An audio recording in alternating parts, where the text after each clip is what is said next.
Bienvenidos, bienvenidas al archivo de María. Bueno, hoy os traigo un caso que me lo ha pedido una seguidora, Adri Rojo, y es un caso que es tremendo. Os voy a hacer una pregunta. ¿Alguna vez os habéis preguntado qué pueden ocultar las paredes de una casa aparentemente normal? ¿Qué pasaría si vuestros vecinos, que son amables, educados, comunes, esconderán un secreto tan macabro que marcaría para siempre la historia criminal de una nación? Esta es la escalofriante historia de Fred y Rose West, una pareja de Gloucester, Inglaterra, cuya fachada de normalidad ocultaba uno de los casos más horrendos de tortura, abuso y asesinato jamás registrados. Durante años lograron burlar a la policía, a sus amigos e incluso a sus propios familiares. Sus víctimas, muchas de ellas jóvenes y vulnerables, algunas incluso parte de su propio círculo íntimo, desaparecían sin dejar rastro, hasta que la verdad empezó a desenterrarse, literalmente. Este es el caso de Fred y Rose West. Empezamos.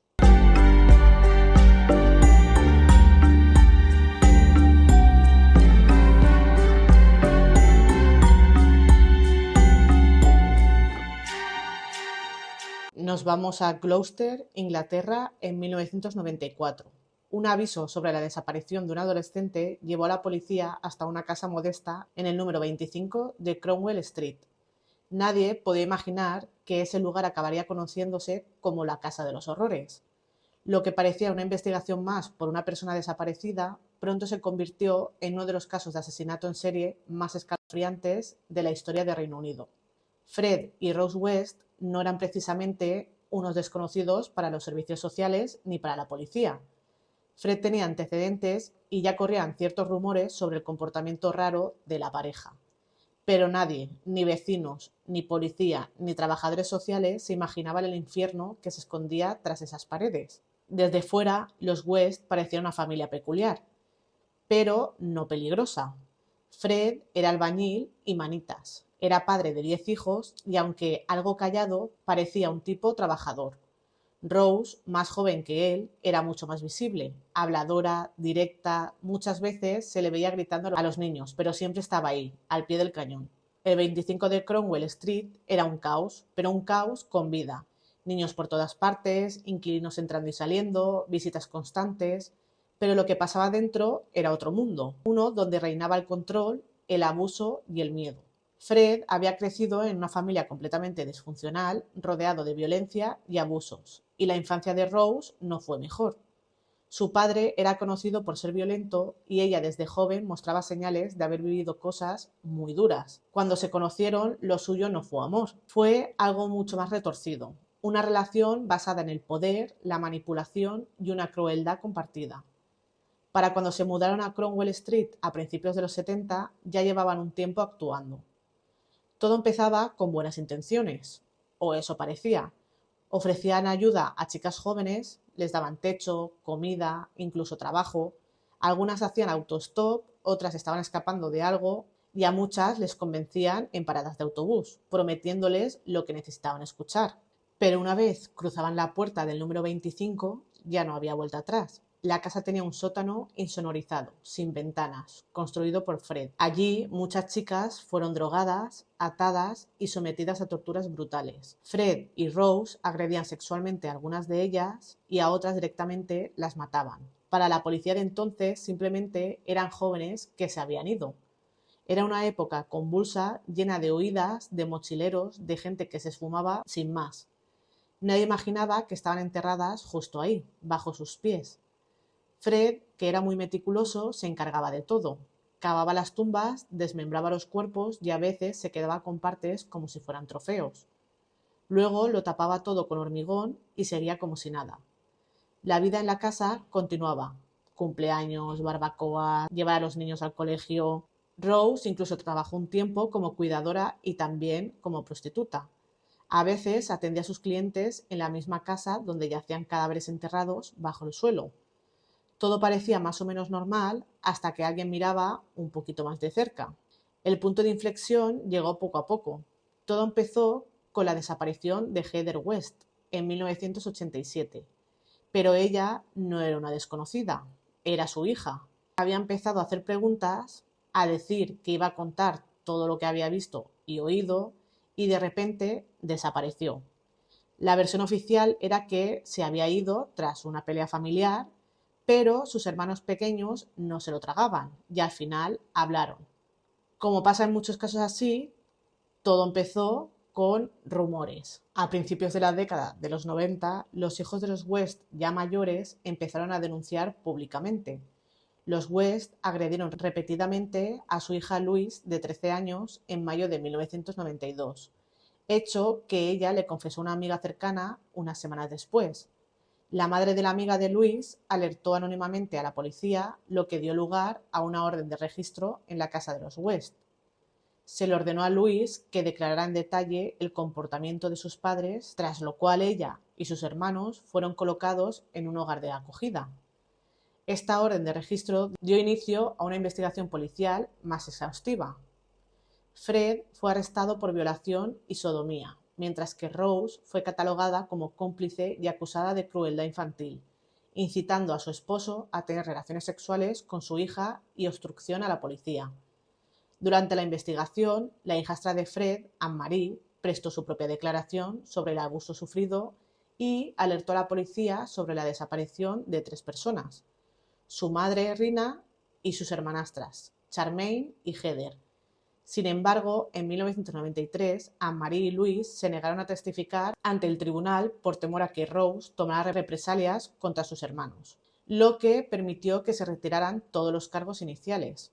Durante las conversaciones y las sesiones de terapia con los niños surgieron constantes comentarios muy raros. Un niño mencionó que le había dicho que no cavara en el jardín o que encontraría a Heather.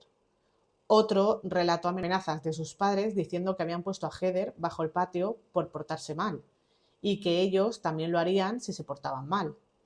Para la mayoría sonaba a un siniestro cuento familiar, a chistes malos, ¿no?, de una casa con problemas, pero para la detective Hazel Savage era una señal de alerta.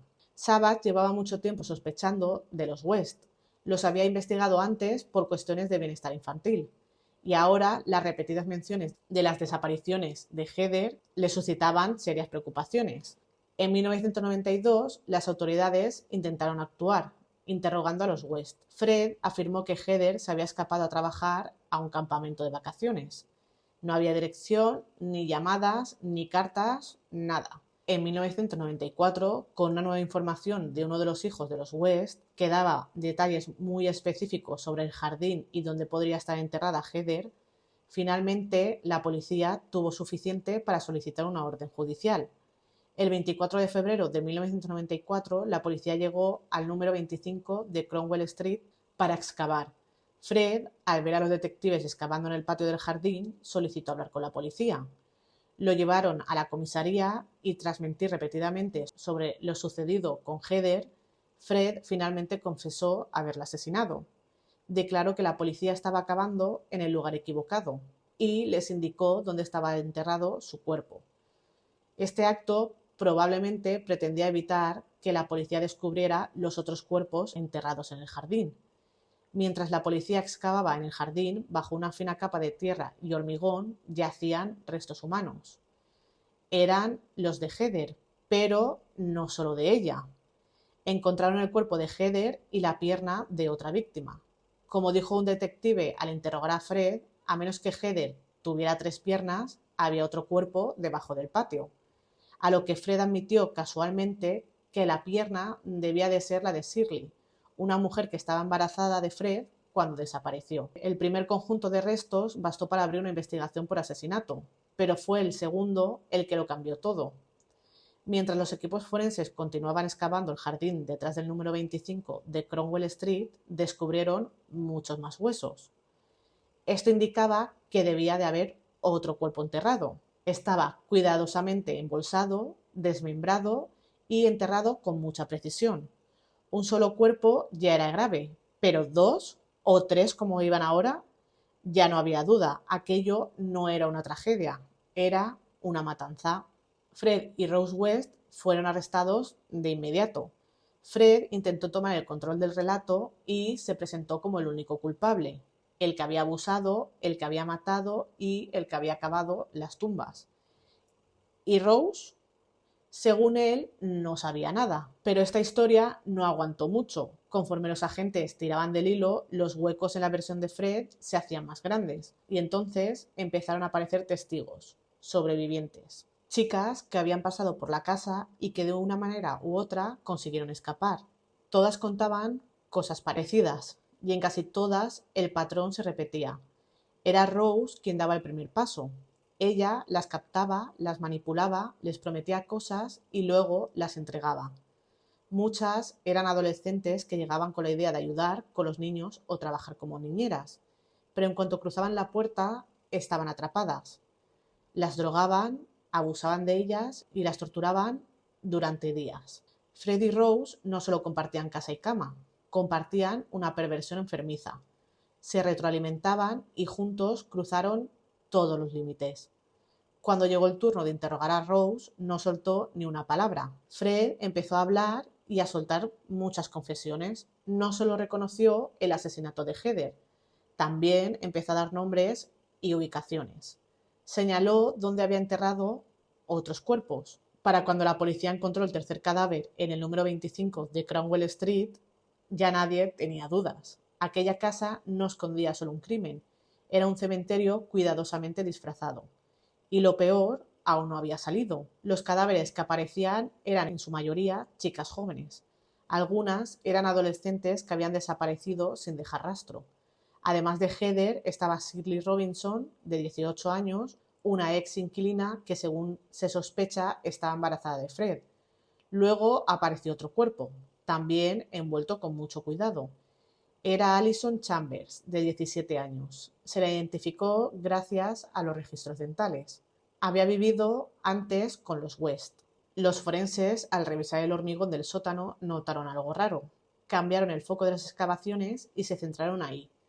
Y lo que encontraron fue igual de espeluznante. Encontraron a Linda Gow, de 19 años. Su madre ya había avisado y la última carta que recibió de su hija decía que vivía con los West. Su identidad se confirmó por sus joyas y su dentadura. Dirigiendo la investigación estaba el superintendente John Bennett. Aunque tenía experiencia, nadie estaba preparado para una escena así. El equipo trabajó sin parar, excavando cada rincón de la casa mientras intentaban recomponer el rompecabezas, nombres, fechas y desapariciones. En el sótano también encontraron los restos de Carol Ann Cooper, de 15 años, una chica de un centro de acogida que había desaparecido tras ir al cine en 1973. Y también identificaron a Lucy Partington, de 21 años, desaparecida ese mismo año mientras esperaba el autobús. Una hoja de cuchillo entre sus huesos fue clave para confirmar su historia. Los análisis de ADN y los registros dentales empezaron a dar resultados. Cuando encontraron los restos de una estudiante extranjera en el sótano, la policía tiró de bases de datos europeos. Así identificaron a Therese, de 21 años. Había desaparecido mientras hacía autostop en 1974. Sus padres nunca dejaron de buscarla. Cada hueso que salía a la luz confirmaba una verdad que ya era imposible de ignorar. Muchas de estas chicas sí habían sido reportadas como desaparecidas, solo que nadie hasta ahora había unido los puntos. Mientras seguían cavando en el sótano, apareció el cuerpo de Shirley Hubbard, de solo 15 años. Su cadáver estaba atado e inmovilizado. Tenía un tubo de plástico insertado en la nariz. Una imagen bastante escalofriante. Fue identificada también por sus registros dentales y por otros rasgos físicos. Y aún quedaban más. Otro cuerpo más y otra búsqueda. Las autoridades revisaron todos los informes de chicas desaparecidas que habían vivido o pasado por Gloucester, entre ellas Juanita Mott, de 18 años, que había vivido con los West un tiempo. Los registros dentales confirmaron que los restos eran suyos. Con los nombres y los cuerpos sobre la mesa, los investigadores se centraron en algo que uno de los hijos de los West había contado sobre Charmaine, su hermana desaparecida. Los registros escolares y los testimonios de vecinos apuntaban a algo claro. Charmaine desapareció mientras Fred estaba en la cárcel. Todo indicaba que Rose la había matado. En ese momento, los West vivían en el número 25 de Midland Road. La policía amplió las excavaciones a esa casa y en la cocina bajo el suelo encontraron los restos de Charmaine West de tan solo 8 años. Fred, ya detenido, empezó a hablar. Pidió entrevistas y lo que vino después fue un caos de confesiones. Admitió haber matado a Heather, asumió la culpa de los asesinatos de Shirley Robinson, Lucy Partington y más. Detalló cómo lo había hecho, dónde las había enterrado y después lanzó una bomba. Había matado a su primera esposa, Rena Costello, desaparecida desde 1971. Fred llevó a la policía hasta un campo llamado Leatherbox File. Excavaron durante días hasta que dieron con sus restos desmembrados, junto con algo de ropa y un trozo de tubería. Y aún no habían terminado. En ese mismo campo, los equipos forenses encontraron más huesos. Esta vez pertenecía a Anne McFall, de 18 años, que había desaparecido en 1967, y fue niñera de Freddie y Rina. Cuando Rina lo dejó, Anne empezó a verse con él y todo apunta a que estaba embarazada cuando la mató. Sus restos, desmembrados y enterrados en una fosa poco profunda, presentaban un patrón que se volvía habitual. Le faltaban dedos de las manos y de los pies, que luego se vio que eran trofeos que Fred había guardado. El caso de Anne fue clave. No solo mostraba que Fred ya era un asesino antes de conocer a Rose, sino que también llevaba años afinando su sadismo. Fred insistía en que Rose no tenía ni idea de nada, que ella era inocente y que él era el único monstruo. Pero nadie le creía, no con los cuerpos aparecidos en su propia casa. Y las pruebas empezaron a contradecirlo. Algunas de las muertes ocurrieron cuando Fred no estaba en casa. Los vecinos oyeron gritos cuando solo Rose estaba dentro. Algunas supervivientes contaron con claridad cómo Rose no solo sabía lo que pasaba, sino que ella lo dirigía. Ella era quien daba la orden, quien encendía la chispa, y era una mujer fría, calculadora y cruel. Entonces llegó el verdadero punto de quiebre. Fred cambió de versión. Al principio había dicho que Rose no tenía nada que ver, pero cuando ella empezó a distanciarse y a fingir asco por él, Fred se volvió contra ella. Empezó a decir que ella también mató, que actuaba por celos, que explotaba cuando Fred mostraba cariño a otras chicas o cuando ellas amenazaban con contar algo.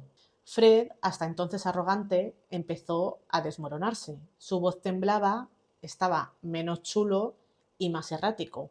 Hablaba de pesadillas, de voces y de un juicio que lo perseguía. Y luego se adelantó a todo. El 1 de enero de 1995, Fred West apareció colgado en su celda. Se ahorcó con una sábana. Su muerte sacudió toda la investigación, pero no trajo paz. Al contrario, toda la investigación cayó sobre Rose. Ahora era la sospechosa número 1. Mientras el caso crecía, salieron detalles de su pasado. Abuso, enfermedad mental, relaciones caóticas, pero nada de eso justificaba lo que había hecho. Los testigos comenzaron a hablar y la policía fue acumulando pruebas. Fibras, huellas, testimonios, escritos y, lo más importante, supervivientes. Las piezas encajaban. No solo era cómplice, sino que Rose instigó, ordenó y participó. El juicio empezó en noviembre de 1995. La sala estaba muy cargada de tensión y la fiscalía no perdió tiempo. El número 25 no era una casa, era una cámara de tortura. Los testigos hablaron sin filtros. Una mujer relató noches interminables donde los gritos venían desde el suelo. Otra contó cómo Rose la sedujo con promesas solo para encerrarla en una pesadilla. Los forenses hablaron de huesos, de cortes limpios, de señales de tortura muy meticulosa. Su defensa intentó salvarla. Dijo que Fred la dominaba, que le tenía miedo y que no sabía nada. Pero los fiscales destruyeron todas esas teorías. Mostraron pruebas cronológicas, huellas y testimonios. Rose estaba presente, actuó y ordenó.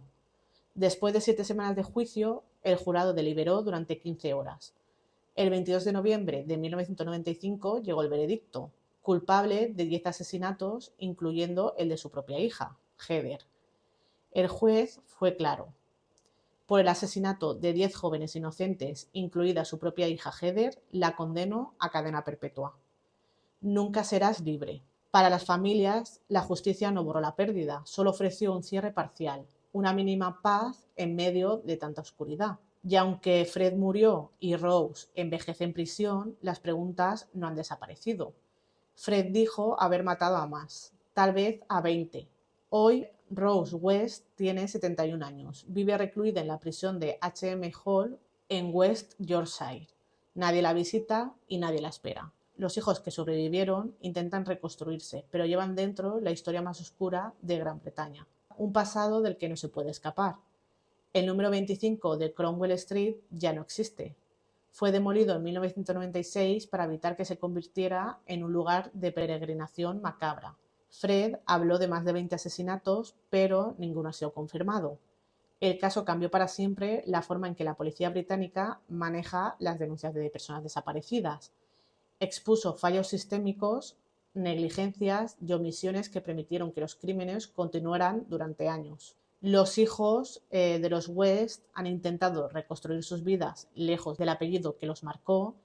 Algunos han hablado públicamente, otros han desaparecido completamente del mapa y el caso West sigue siendo uno de los episodios más infames de la historia criminal de Reino Unido. Y así acaba la historia de esta pareja macabra. Decidme qué opináis sobre este caso en comentarios, si lo habíais visto, si no lo habíais visto, si conocíais algo. Ha salido un documental en Netflix hace poquito sobre Fred y Rose West. Es brutal verlo, ver cómo la policía excava toda la casa, el jardín, todo, y van sacando los huesos en cajas pequeñas, porque claro, es que eran huesos, o sea, muy fuertes, muy impactante el ver las imágenes de la policía sacando los huesos en cajas pequeñas. Si os ha gustado este vídeo, me ayudaréis mucho con un like. Si no queréis perderos vídeos como este, suscribiros y nos vemos en el próximo vídeo. ¡Chao!